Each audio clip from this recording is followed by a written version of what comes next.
دوستان عزیز سلام علیکم. امروز 19 نوامبر سال 2025 میباشد. خانه من است و امروز من به شما یک نمود انگور رو که تکرارا نشان داده بودم باز نشان میدم که چقدر این انگور بهترین انگور محله تاجیکی خودمون میباشد. انگور جوس راحتی است. انگور تاجیکی است که در جهان از انگورهای دونالدورها رقم یک جهانی گویم تویفی با این رقابت کرده میتواند. خطا نمیکنیم. انگور جوس عادتا در ماه اوگوست تمام میشود.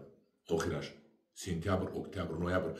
من اینو دیدم که چمچوق‌ها یعنی گنجشک‌ها خورده ایستادن برای کنده به شما نشون دادم چون که خودم میخواستم خورم رو.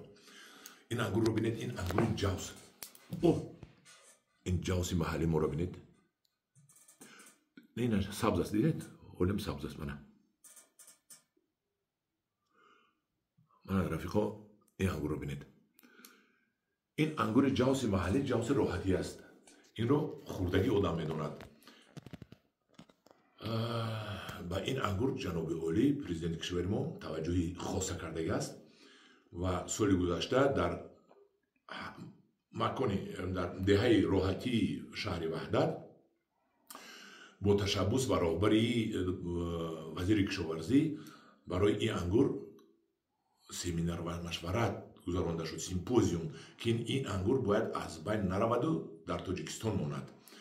در حقیقت این انگور بهترین انگور دنیا است و این انگور و تویفی فکری من میکنم دو انگور باید که در سطح بین الملل حفظ کرده شود و مملکت تاجیکستان ممکن علاقه باشد. من نمیدانم در اون قید بین المللی همچون گوسفند حصاری همچون ذات حصاری این هم انگور تاجیکی هست. انگور تاجیکستانی است که به نهایت با مزه ترین انگور است. بسم الله الرحمن الرحیم.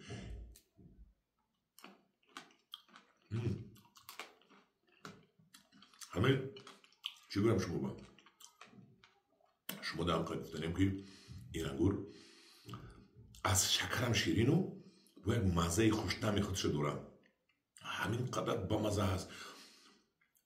بینید که همین انگور من تو ماه نوامبر من تو دکبر نگاه می‌داشتم. من تو تگی برف نگاه می‌داشتم. لیکن من پیشنهاد می‌کردم که همین انگور پرورا ممکن من خودم می‌کنم وقت شود انگور پرورا نسبت همین انگور توجهی کلان ظاهر کنن یا علم‌ها و این انگور رو ما میتوانیم پرورشش رو باز با قوت کرده باز کارهای علمی گذرانده این انگور رو خوشرویتر کرده باز کلانتر کرده نمودی ظاهرش رو طعمش رو از این خوشروی کرده نمیشه چون که این بهترین طعم هست. بهترین طعمی که انگورها دارد. این رو تنها آدمی که این انگور رو چشیده است هوای حاضر به من گفته میتواند که این چی انگور چی مزه دارد. مزه نوتکرار دارد. این رو وزیر کشاورزی دوست می‌دارد. این رو پرزیدنت کشور دوست می‌دارد. این رو همین تمام آدمایی که سالشون گذشتگی هستن و منم بسین منو آدمایی که بعدی من خوردگی هستن همونا میدونن. خلق راحتی میدونن، خلق وحدت میدونن. این انگور رو که کمتر میدونن. این انگور رو زیاد کردن در خانه هر یک کسی انگور باشد. و از این انگور قدیمی ما است. ما گناه میکنیم اگر این گناه خطا میکنیم و گناه میکنیم این انگور نیست شود. برای همین این انگور رو من حرکت میکنم زیاد کنم و از آن جمله در فروش ما نمیدونم 20 داریم نهالش رو سالهای آینده زیاد کردن در کار چون که این انگوری در مزه سطح جهانی است. همدیران عزیز اگر درباره انگور جوس چی گفتنی داشتگی باشید یگان گپ سخنهای خوب نویسید. درباره من هم یگان سخن گفتنی باشید نویسید و این انگور رو بینید. در 19 نوامبر سال 2025 که این انگور تابستان است که من تا زمستان این را در بالای چویلوب نگاه داشتم و نگاه هم می‌داشتم لیکن گنجش خورده رفت. الحمدلله عزیز در پناه خدا باشید. مراجعت کنید از ما یک 10 تا 20 تا 30 تا بگمونم نهال یک سالش هست شما خریداری میکنید. نهالی کلانش هم میابیم بگمونم. در پناه خدا باشید.